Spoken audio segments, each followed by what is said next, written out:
Rabbil alamin. Wassalatu wassalamu ala asyrafil anbiya'i wal mursalin sayyidina Muhammadin wa ala alihi wa sahbihi ajma'in wa man tabi'ahum bi ihsanin ila yaumiddin. Amma ba'du. Para asatidz, para adik yang saya muliakan dan saya hormati, jajaran DKM Masjid Nur Ilham Duri Barat Mandang Kalis yang juga saya hormati, para jamaah, bapak-bapak dan ibu-ibu semuanya yang saya banggakan dan saya cintai. Alhamdulillah, pertama kita bisa menunaikan ibadah sholat subuh berjamaah. Yang kedua dilanjutkan dengan kuliah subuh. Belajar ilmu agama itu pahalanya besar sekali. Rasulullah SAW bersabda, la antal dua fata'allama ayatan min kitabillah khairun laka min an tusalliya mi'ata raka'ah. Seandainya kamu berangkat pagi-pagi, ini kan masih pagi, lalu belajar satu ayat Al-Quran, belajar baca Quran satu ayat pagi-pagi, pahalanya lebih besar daripada kamu seandainya sholat sunnah 100 rakaat. Ada yang tadi sholat 100 rakaat? Tidak ada ya? Tidak ada. Ternyata belajar satu ayat Al-Quran pahalanya lebih besar daripada sholat sunnah 100 rakaat.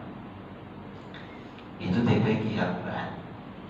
Kalau ilmu agama lebih mahal lagi. Wala antam dua fata'allama baban min abwabil ilmi khairun umila bihi aw lam yu'mal khairun laka min an tusalli al-farqah.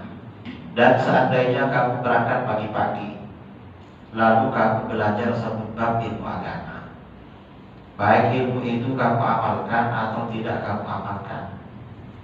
Mengapa gak diamalkan? Karena gak bisa mengamalkan. Belajar berwudu kita amalkan, tapi belajar bertayamum, pernah belajar bertayamum di masjid ini? Pernah ya? Atau di tempat lain? Tapi pernah tayamum? Gak pernah, karena air di duri cukup banyak. Nah, belajar satu bab ilmu agama pahalanya lebih baik daripada kamu sholat sunnah 1000 rakaat. Kalau 100 rakaat gak pernah mengerjakan, yang 1000 gak perlu ditanyakan, karena lebih banyak lagi. Kalau orang sekarang, apa mungkin ya 1000 rakaat? Karena tanya terus, ya gak tahu. Coba dilakukan ya tahu. Tapi sekarang ini musim diskon. Sholat tarawih yang biasanya sejak dulu 23 dan witirnya didiskon menjadi 11. Itu pun jadi alasan. Yang 23 katanya tidak, padahal malas aja sebenarnya. Alasannya tidak. Nah, tajuk yang akan kita bicarakan pada pagi kali ini adalah yang tema yang diberikan pada saya, Tauhid 3 Wahabi. Di Duri ada orang Wahabi? Ada ya? Orang Wahabi itu orang yang gak mau tahlil, gak mau maulid, gak mau zikir nyaring setelah sholat, gak mau doa bersama. Kalau sholat subuh di Duri gak baca kunut. Saya kapan hari itu perjalanan ke sini di Jawa Timur, masih di Jawa.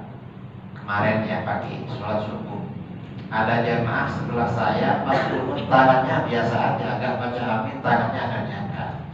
Ngapain dia berjamaah tapi gak ikut sama imam? Ini makmum zaman now ya, zaman modern. Berjamaah tapi gak ikut sama imam, tidak menjaga kekompakan dengan imam. Ada yang begitu. Nah, itu Wahabi namanya. Yang ingin kita bicarakan adalah Tauhid 3 Wahabi. Wahabi ini membagi Tauhid menjadi 3. Tauhid Rububiyah, Tauhid Uluhiyah, Tauhid Asma wa Sifat. Ini yang akan kita bahas. Dan Tauhid ini sumbernya dari mana? Tauhid Rububiyah dan Uluhiyah itu sumbernya dari orang-orang jahiliyah, seperti Abu Jahal, Abu Lahab, dan sesamanya. Itu pengakuan orang-orang Wahabi di kitab-kitab mereka. sumber tauhid tiga Wahabi. Nah, apa yang dimaksud dengan tauhid tiga Wahabi? Tauhid rububiyah. Tauhid rububiyah ini kata Wahabi pengakuan bahwa yang menciptakan, yang memiliki, dan yang mengatur alam jagat raya. Alam itu artinya apa saja selain Allah. Yang menciptakan, yang mengatur, dan memiliki alam jagat raya ini adalah Allah. Ini kata Wahabi. Apakah salah pengertian seperti ini? Tidak salah. Memang yang menciptakan alam jagat raya, semuanya yang kita dan apa saja yang ada, yang mengatur dan memiliki adalah Allah. Itu gak salah. Cuma salahnya di mana? Salahnya kata para ulama ketika Wahabi mengkhususkan makna ini sebagai milik makna lafaz rububiyah. Itu salah. Mengapa salah? Karena tauhid uluhiyah juga memiliki jangkauan makna yang sama. Ini yang pertama. Yang kedua, kesalahan Wahabi yang kedua, Wahabi mengatakan kata Wahabi semua manusia yang muslim maupun yang kafir, yang musyrik, orang musyrik, orang Yahudi, Nasrani, Hindu, Buddha, semuanya bertauhid rububiyah. Ini kata orang Wahabi. Ini jelas salah. Karena orang musyrik enggak bertauhid rububiyah, yang lain enggak bertauhid rububiyah. Mengapa enggak bertauhid? Ya mereka hanya bertauhid sebagian rububiyah saja. Kalau rububiyah secara mutlak enggak bertauhid. Orang-orang musyrik itu menganggap Allah tidak mampu menghidupkan lagi orang yang sudah mati. Dalam Al-Quran ya, ucapan orang musyrik ketika berjumpa dengan Rasulullah SAW, "Man yuhyil 'idhama wa hiya ramim." Muhammad, siapa yang akan menghidupkan lagi tulang-tulang yang sudah hancur ini? Orang musyrik mengambil tulangnya orang-orang yang mati lalu dipecah-pecah. Lalu mereka bilang pada Rasulullah, tulang sudah hancur begini, siapa yang mampu menghidupkan? Maksudnya bagaimana? Kata orang musyrik, Allah gak mampu menghidupkan lagi, sudah hancur begini. Oleh Allah dijawab, qul yuhyihal ladzi ansha'aha awwala marrah. Yang akan menghidupkan lagi Tuhan yang menciptakan pertama kali. Oh, Allah menciptakan dari tidak ada menjadi ada mampu. Masa mengulangi lagi tidak mampu? Ya Allah, artinya apa? Orang musyrik itu tidak bertauhid rububiyah. Cuma oleh orang Wahabi dianggap bertauhid rububiyah. Ini kesalahan Wahabi ya. Menganggap orang musyrik bertauhid rububiyah padahal tidak bertauhid rububiyah. Ini kesalahan yang kedua. Kesalahan yang ketiga, orang Wahabi beranggapan para nabi itu diutus hanya untuk menyebarkan tauhid uluhiyah. Karena tauhid rububiyah sudah diyakini oleh semua manusia. Ini salah juga. Rasulullah tidak pernah memberikan pernyataan begitu. Memberikan pernyataan kepada orang Mekah misalnya, saya ini diutus agar kamu bertauhid uluhiyah karena kamu sudah rububiyah. Tidak pernah begitu. Wahabi ini suka bikin-bikin bohong mereka. Ini kesalahan tauhid uluhiyah. Lalu tauhid uluhiyah. Tauhid uluhiyah itu artinya apa? Tauhid uluhiyah itu artinya bahwa kata Wahabi bahwa ibadah itu hanya dilakukan kepada Allah, gak boleh dilakukan kepada selain Allah. Apakah salah? Betul. Ibadah itu hanya kepada Allah. Beribadah kepada Allah tidak selain Allah tidak boleh. Salahnya di mana? Wahabi beranggapan ya. Wahabi ini beranggapan memaknai ibadah itu lebih luas daripada yang semestinya. Ibadah ini menurut para ulama artinya ghayatul khudu' wa tadallul, puncak dari ketundukan dan kerendahan diri. Dan itu hanya diberikan kepada Allah. Karena ibadah itu ghayatul khudu' wa tadallul, puncak dari ketundukan dan kerendahan diri, maka orang yang bertawassul, beristighatsah, bertabarruk dengan para nabi, para wali, itu bukan berarti beribadah kepada para nabi, para wali. Mengapa? Karena tawassul, tabarruk, istighatsah itu bukan puncak ketundukan. Itu hanya bagian dari wasilah yang diperintahkan oleh Allah di dalam Al-Quran. Ya ayyuhalladzina amanu taqullaha wabtaghu ilaihi wasilah. Hai orang-orang yang beriman, bertakwalah kamu kepada Allah dan carilah wasilah kepada Allah. Kita ini diberitakan cari wasilah. Nah, Wahabi menganggap orang yang beristighatsah, bertawasul dengan Nabi dan para wali itu berarti menyembah selain Allah. Gak betul itu. Karena itu diberitahu oleh Allah. Allah gak memerintahkan menyembah selain Allah. Itu namanya wasilah. Kita diberitakan wasilah. Nah, ketiga, ini yang catatan penting. Mengapa Wahabi bikin tauhid rububiyah uluhiyah? Karena tauhid rububiyah uluhiyah ini dulu gak ada. Wahabi ini bikin tauhid rububiyah uluhiyah tujuannya untuk mensyirikkan, mengkafirkan orang yang melakukan istighatsah, tawassul dan tabarruk. Tujuannya itu. Jadi tauhid rububiyah uluhiyah ini tauhid kelompok radikal. Mengapa? Karena tauhidnya dibikin untuk mengkafirkan orang lain, sesama umat Islam. Umat Islam yang melakukan tawassul, istighatsah, tabarruk itu menjalankan ajaran Al-Qur'an. Tujuannya itu rububiyah uluhiyah. Nah, kalau kita berbicara rububiyah uluhiyah, maka kita harus berbicara tentang tawassul, wasilah. Di dalam Al-Quran Allah berfirman, Ya ayyuhalladzina amanu taqullaha wabtaghu ilaihil wasilah. Hai orang-orang yang beriman, bertakwalah kalian kepada Allah. Yang pertama, kita diperintahkan oleh Allah untuk bertakwa kepada Allah. Apa bertakwa itu? Bertakwa itu artinya menjalankan semua perintah agama, menjauhi larangan-larangannya. Itu namanya bertakwa. Nah, ternyata perintah bertakwa tidak cukup. Masih ada perintah lagi. Apa perintah berikutnya? Carilah wasilah kepada Allah. Apa wasilah itu? Wasilah itu artinya, kata para ulama, Imam Ibnu Katsir dalam tafsirnya, wal wasilah hiyallati yutawassalu biha ila taswiril maksud. Wasilah adalah sesuatu yang mengantarkan kita menghasilkan apa yang menjadi tujuan kita.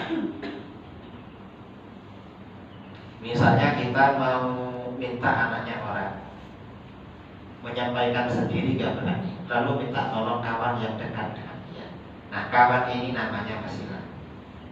Mengapa? Menyampaikan keinginan kita pada orang. Itu wasilahnya. Ini secara bahasa ya. Atau misalnya saya dari Surabaya ke Pekanbaru. Kalau jalan kaki kira-kira berapa lama? Gak tahu, karena gak pernah jadi musafir jalan kaki. Biasanya yang itu orang-orang Banten. Jalan kaki dari Banten sampai ke Banda Aceh. Lewatnya lewat Duri. Tak lewat mana. Nah, ini wasilah. Nah, karena ingin cepat dari Surabaya ke Pekanbaru, maka bagaimana? Naik pesawat super jet, super air ya, super air. Akhirnya berapa? Dari Surabaya ke Jakarta 1 jam 15 menit. Dari Jakarta ke Pekanbaru 1 jam setengah. 1 jam setengah. Nah, pesawat ini namanya wasilah. Cuma wasilah dari Surabaya ke Pekanbaru. Kita ini berdoa kepada Allah, dikabulkan oleh Allah. Cuma barang yang dikirimkan gak segera nyampai. Mengapa gak segera sampai? Diperlambat oleh dosa-dosa kita. Coba kita ini gak punya dosa, gak usah minta, ingin aja dikasih oleh Allah. Ada seorang bunyai ya, di Jawa itu kalau istrinya kiai dipanggil bunyai. Kalau di sini istrinya ustaz dipanggil apa? Panggil umi ya. Hah? Panggil umi. Dulu ada istrinya kiai, salah satu kiai kami. Dia ingin sesuatu misalnya, ingin mangga, padahal tidak musim mangga. Beliau itu ngomong sama orang di rumah, saya ini kok ingin mangga ya, ingin sekali makan mangga. Kira-kira dapat 1 jam ada tamu antarkan mangga. Padahal jadi mangga waktu itu gak ada. Ingin durian, saya ini kok ingin durian, bukan ingin duri, kan sini kan duri, bukan durian. Pingin durian, saya kok pingin durian. Tiba-tiba dapat 1 jam ada hantar durian. Mengapa? Orang itu kalau dekat dengan Allah gak pernah maksiat, gak pernah apa, selalu ingat pada Allah, gak perlu minta, ingin aja dikabulkan oleh Allah. Nah, kita ini kan bukan potongan seperti itu. Kebanyakan orang kan gak seperti itu kan. Minta pada Allah, minta berkali-kali gak cuma datang. Ini sudah berdoa. Mengapa doa kita oleh Allah gak langsung dituruti? Ada seseorang tanya sama ulama Syekh Ali Al-Khawas, Syekh, kenapa permintaan saya oleh Allah gak segera dikasih? Apa kata beliau? Permintaan Allah sama kamu juga kamu tunda-tunda. Suruh sholat telat-telat, suruh jangan maksiat kamu lakukan, sama lah. Kalau Allah minta sama kamu gak menuruti juga. Masa permintaan kamu dituruti? Kamu jangankan sama Tuhan, sama orang. Kalau permintaannya gak dituruti, kita gak mau juga. Sama Allah gitu juga. Nah, karena begitu, maka solusinya bagaimana agar hajat kita dimudahkan oleh Allah? Wasilah. Wasilah itu artinya apa? Ya istilah tawassul, tabarruk. Itu wasilah. Nah, wasilah yang dianggap paling berat oleh Wahabi itu istilah dikafirkan oleh Wahabi. Apa istilah itu? Istilah itu artinya memanggil seorang nabi atau seorang wali dalam rangka berdoa kepada Allah. Sebenarnya memohon kepada Allah, cuma mediumnya, redaksinya memanggil nabi atau memanggil wali. Ini kata Wahabi disyirikkan. Kalau menurut kita agak syirik. Mengapa? Rasulullah yang mengajarkan. Gimana diajarkan? Suatu ketika ini dasar wasilah ya tawassul. Karena Wahabi mensyirikkan, mengkafirkan. Kita harus tahu. Tadi kan dalilnya Al-Quran.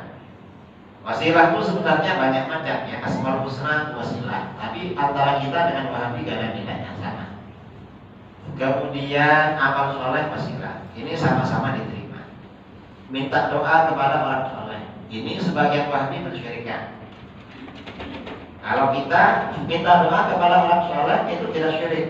Sebagian Wahabi mensyirikkan di Indonesia, tapi sudah meninggal yang mensyirikkan waktu Covid kemarin. Kita enggak. Mengapa? Dulu para sahabat kalau punya hajat minta didoakan kepada Rasulullah. Rasulullah kadang-kadang minta didoakan kepada sahabat.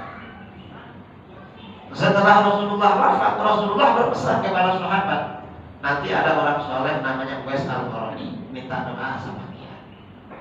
Artinya apa? Minta didoakan kepada orang soleh itu bukan syirik. Kenapa kamu kok gak minta langsung pada Allah saja loh? Kita ini ada yang minta langsung, ada yang minta tolong Kalau kita bisa yang langsung, ya kita langsung.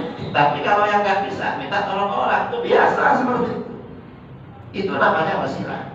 Para sahabat dulu ketika Rasulullah doakan saya, mintalah langsung pada Allah. Rasulullah nggak begitu. Karena memang ada hal-hal diminta itu cepat kalau melalui orang soleh. Itu namanya wasilah. Ada sahabat ini cerita, Anas bin Malik. Anas bin Malik waktu itu kira-kira usianya 8 tahun.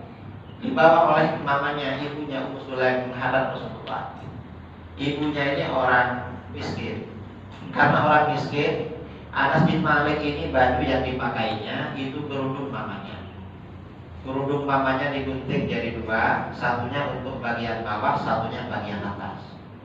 Lalu dibawa menghadap Rasulullah. Kata ibunya, ya Rasulullah, khadimuka Anas. Untuk Allah, Rasulullah, ini pelayan Anas. Engkau perlu apa-apa, suruh aja dia. Ini bisa disuruh apa-apa, tapi doakan pada Allah.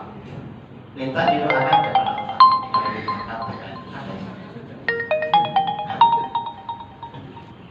Sudah ada.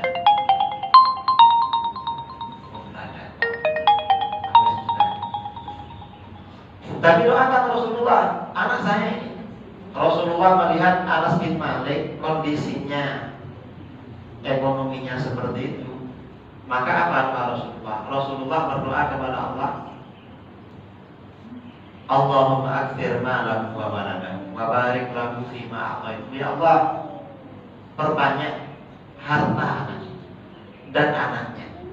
Berikan dia anak yang banyak, harta yang banyak dan anak yang banyak, dan berkahi apa yang kau berikan pada dia. Jadi Anas bin Malik ini oleh Rasulullah didoakan banyak harta, banyak anak. Setelah Rasulullah wafat, Anas bin Malik sudah dewasa ikut perang bersama sahabat yang lain. Setelah negeri Irak ditaklukkan, Anas bin Malik gak pulang, tinggal di Irak menjadi guru agama di sana, jadi kiai. Lama-lama murid-muridnya tanya, guru kan oleh Rasulullah didoakan banyak harta, didoakan banyak harta. Gimana hartanya? Apa kata beliau? Wallah inna mali lakatsir. Demi Allah, harta saya ini benar-benar banyak memang. Jangan ditanya. Anas bin Malik ini kaya, punya kebun kurma, kebun anggur. Kebunnya orang lain setahun panen sekali, musim hujan. Kebunnya beliau panen 2 kali. Mengapa? Musim kering, gak ada air, khusus kebunnya beliau oleh Allah diturunkan air. Melimpah, kaya sekali memang, kaya. Anaknya berapa? Kata beliau apa? Wa inna waladi wa walada waladi la yu'aduna al-yawm ala nahbil. Anak-anak saya sekarang ini lebih 100. Anaknya lebih 100. Kira-kira kalau ada orang uangnya banyak, anaknya banyak, senang apa gak senang? Senang. Kalau uangnya banyak gak punya anak, sedih apa gak sedih? Sedih. Mana ini? Atau anaknya banyak gak punya uang, kira-kira gimana? Kacau lah. Sumpah apa gak sumpah? Sumpah. Tapi kalau uangnya banyak, anaknya banyak, senang. Dari suatu ketika ada pandemi di Irak. Satu hari kena pandemi, anaknya Anas bin Malik yang meninggal 8. Nular sama adik-adiknya, sama saudara-saudaranya 8.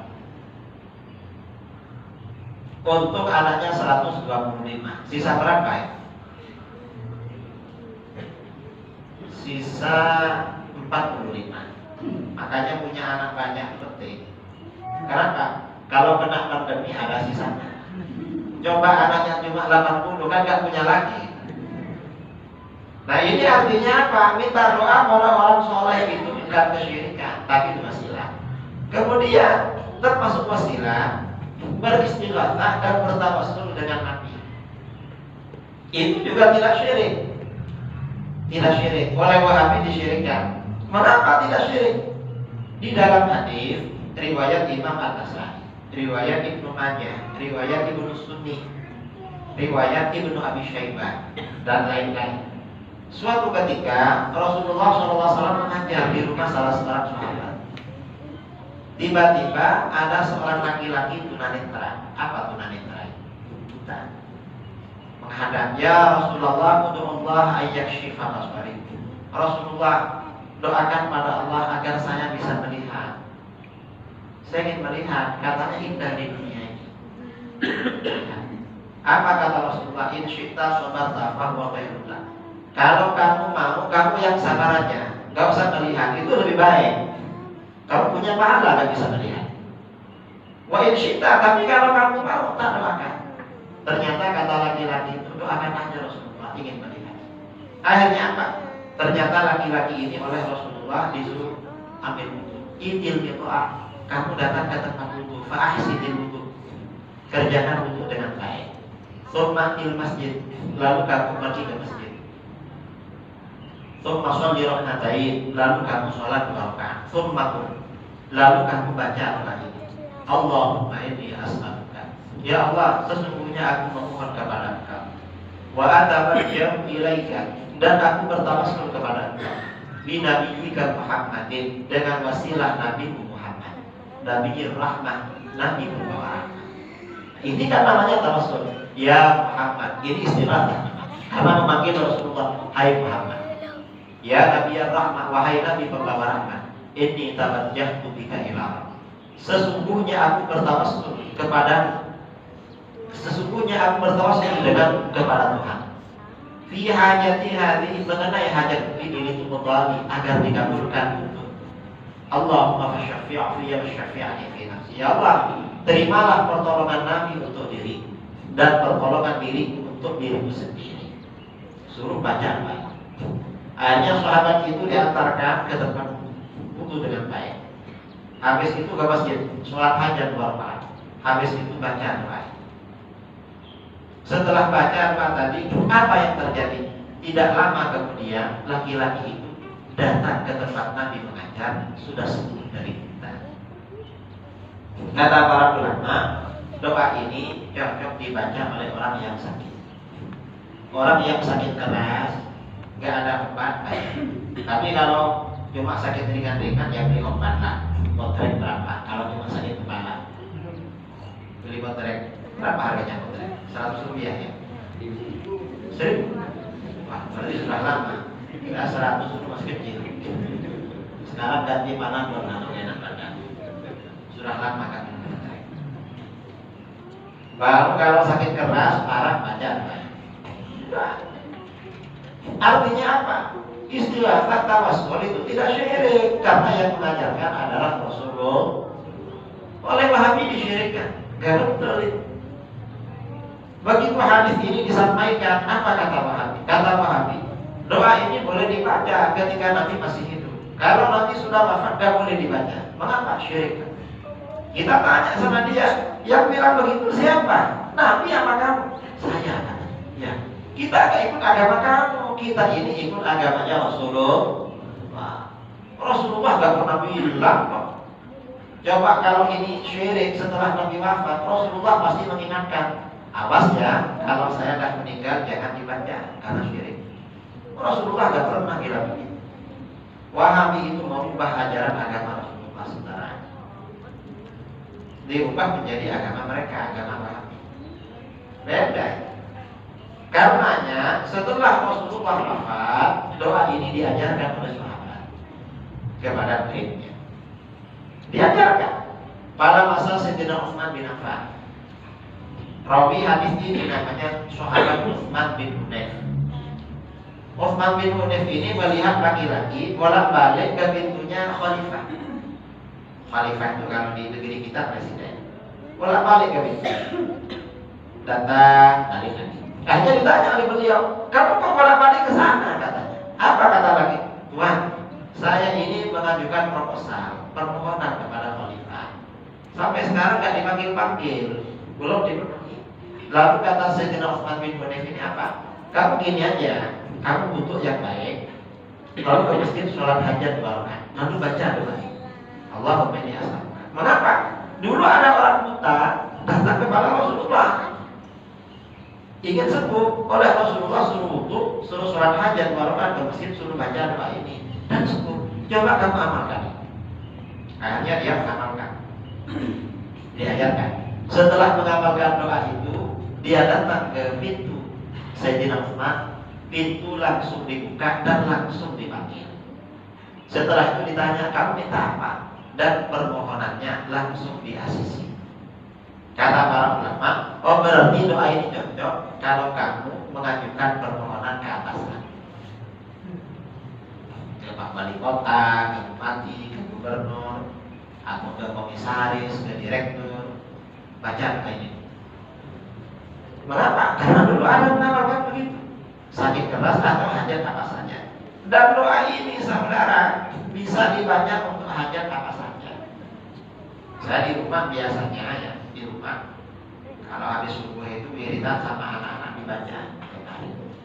Doa apa saja ya, apa saja. Ini ada ceritanya. Tahun 2006 ada kawan saya pagi-pagi nelfon. Kakak, saya minta maaf. Memangnya ada apa? Saya ini sakit, komplikasi, sudah lama di rumah sakit. Saya takut mati, kamu kan teman akrab. Kalau saya ada salah, minta maaf.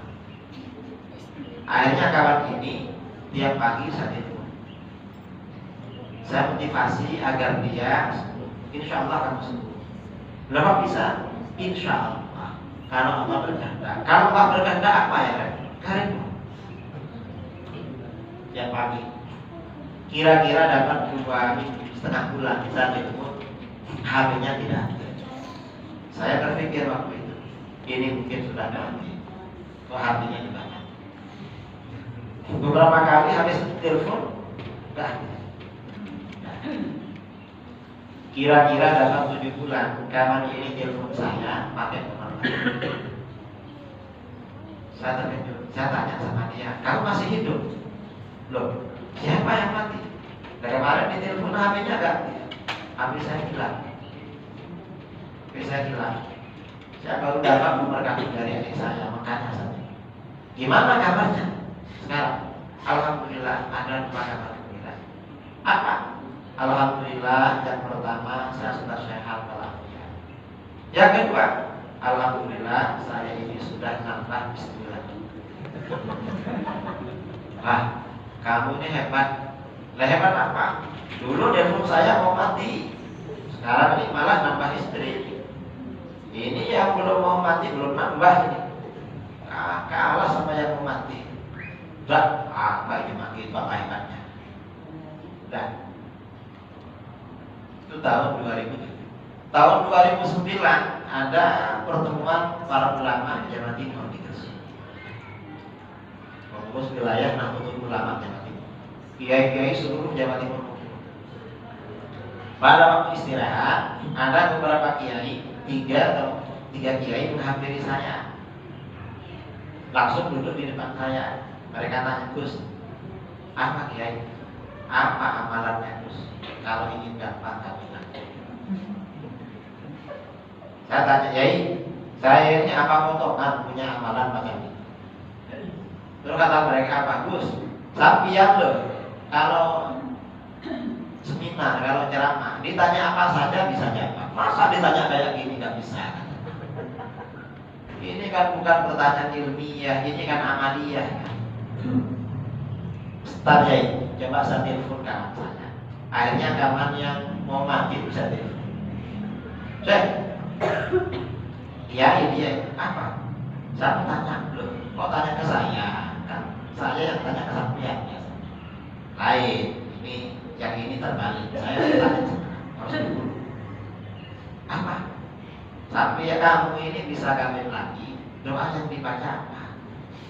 Loh, itu doanya dari sampean. Loh, saya gak punya doa kayak gitu, gak punya. Ya itu memang bukan doa kawin lagi, tapi saya salah gunakan. Dan hasilnya Masya Allah.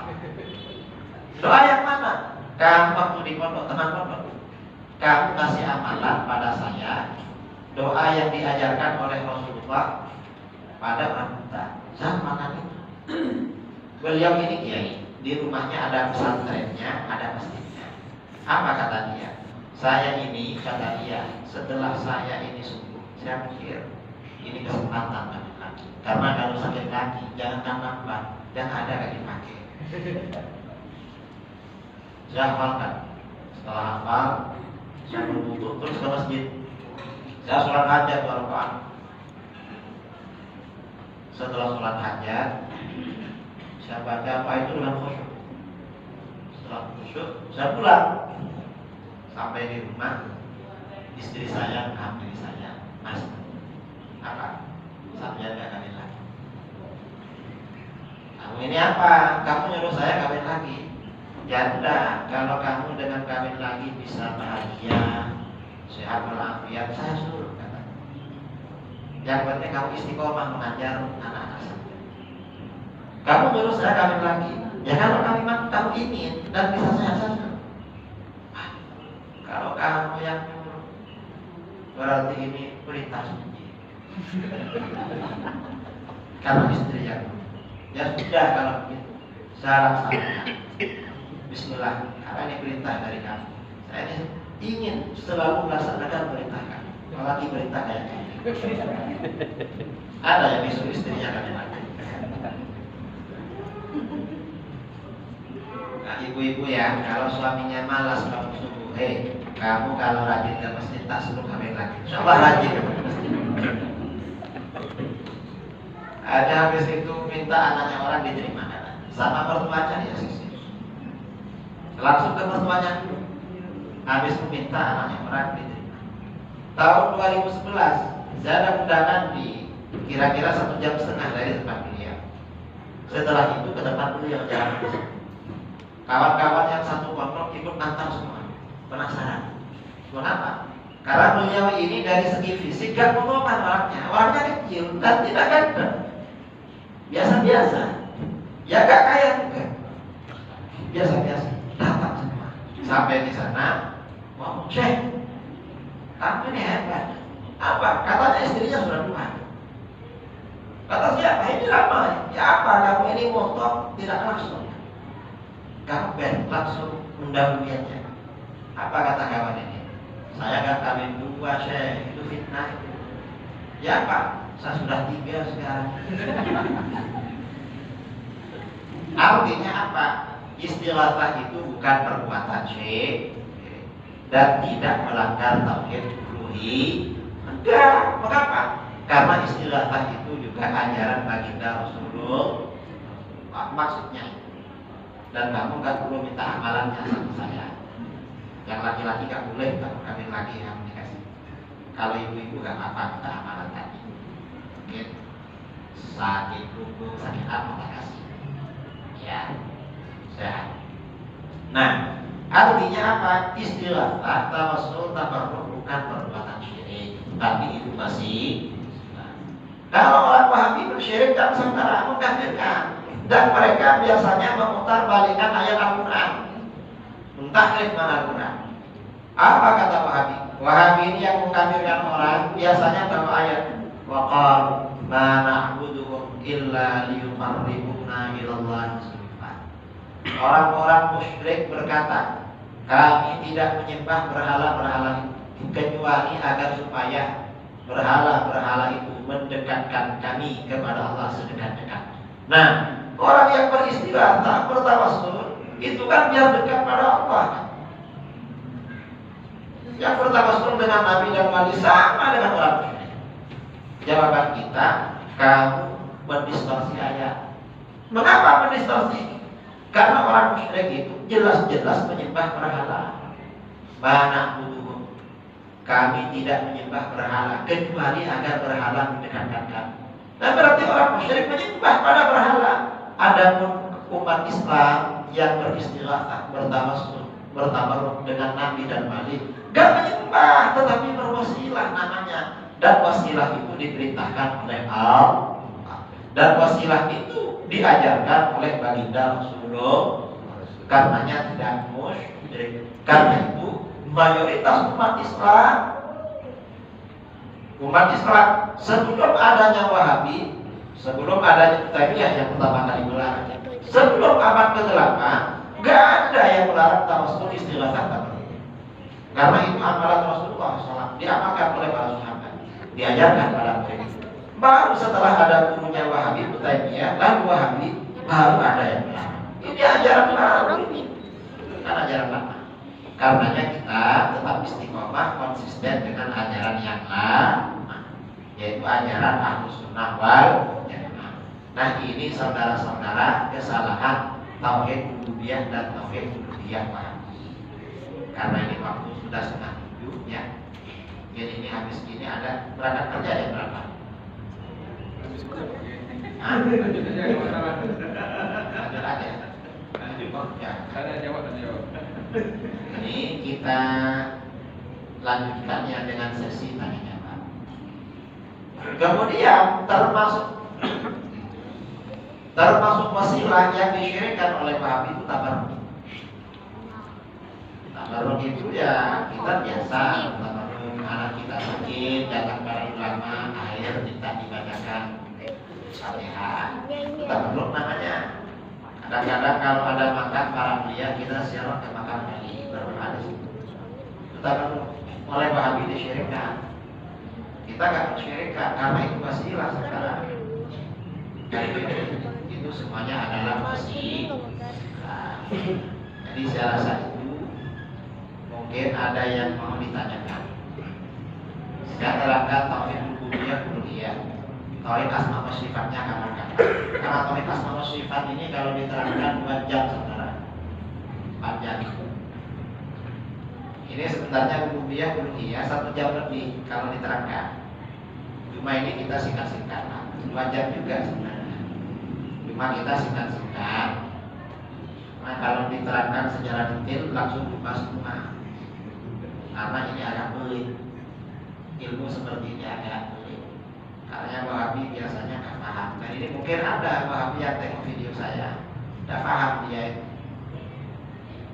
Kalau paham dia akan sadar kembali kepada Ahlussunnah wal Jamaah. Silakan. Mungkin ibu-ibu atau bapak